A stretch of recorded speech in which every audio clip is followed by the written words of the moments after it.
Right, so we're diving back into Paste to Text today. And this time, we're looking at the entry from November 18th. Okay. It's a kind of weird mix. You get personal stuff, then it gets all, I don't know, spiritual. Mm-hmm. Like 1 minute it's talking about putting things off, then bam, it's all divine light, this, seeing in a glass darkly, that. Yeah, it jumps around a bit. Exactly. So we got to unpack this thing, figure out what it's really saying about, well, about us, I guess. Right. How do we actually apply this stuff? Not just read it and go, huh, interesting. Yeah, exactly. No more head nodding. We're getting our hands dirty today.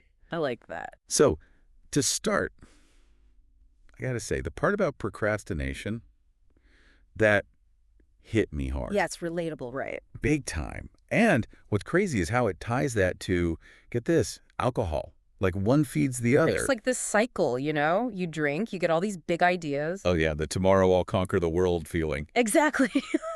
But then, next day, you're just wiped. No energy to actually do any of it. Oof, I know that feeling. And the text is saying, that's not just coincidence, it's connected. It's like setting yourself up for failure before you even begin. Ugh, too real. But okay, so we're procrastinating, maybe overdoing it on the drinks. Now what? Well, the excerpt doesn't just leave us wallowing. It says, learn from your mistakes. Okay, sure, everyone says that. But how? Like, how do we actually do that? That's where the action part comes in. It's not just about feeling bad. It's about doing something differently next time. So not just beating ourselves up, but using those screw-ups to, like, level up. Exactly. Every mistake is a chance to learn and grow. I like that. Kind of takes the pressure off, you know? Like, it's okay to mess up as long as we're, what, improving. It's about progress, not perfection. Got to write that down. Progress, not perfection.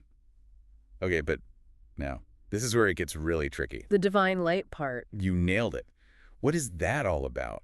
How does learning from our mess-ups connect to, well, I don't even know what that means. Yeah, it's a bit abstract. But I think it's saying when we push past our limitations, when we choose growth, we're reflecting something bigger. Whoa, hold on. So by, like, trying to be better, we're mirroring some kind of cosmic energy. Not mirroring exactly, more like becoming a conduit for it. Whoa. Okay, so it's not about being perfect. It's about... Striving, Yeah. learning, constantly growing closer to that light. But, and here's another head scratcher, it also talks about seeing in a glass darkly. What's that supposed to mean? Right. I think that's the counterpoint. We're striving for this light, but we're also limited. So, like, we're only getting a glimpse. Our perspective is what? Flawed? Maybe not flawed, but incomplete. Always evolving. So we got to act, got to keep pushing forward. But T, knowing we don't have the whole picture. It's a balancing act. Urgency and humility. Man, that is deep.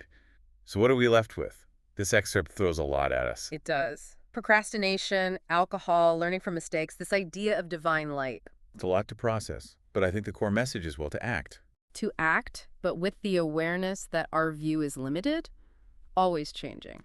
So how do we do that? How do we balance that urgency with, you know, the fact that we're seeing through a dark glass?